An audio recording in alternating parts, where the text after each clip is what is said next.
السلام عليكم، مرحبا بكم في قناتي يوميات كريمة with كوكي. رجعت لكم بفيديو جديد. طاولة اليوم 19 من شهر رمضان المبارك.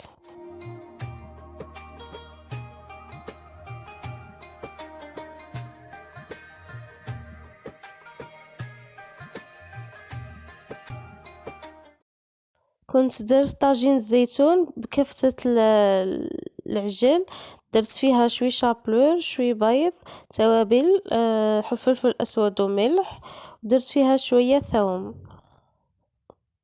ودرتها تطيب في المرقة. درت بوراك في الفور، كنت عملت روز وفريت.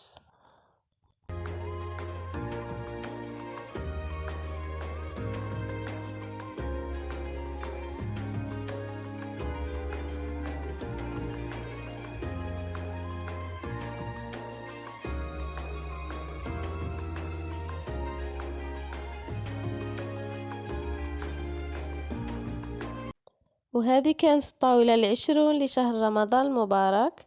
كنت عملت بطاطا صوتي، كنت عملت هنا تشكشوكة بالفلفلة مشوية، درت فيها الثوم.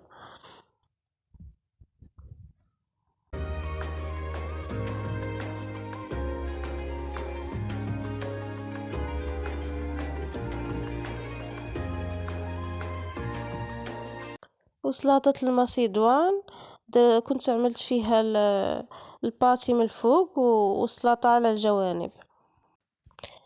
والجي صنع منزلي، فيه الطامس، فيه السكر وكمية من الماء والقليل من الليمون.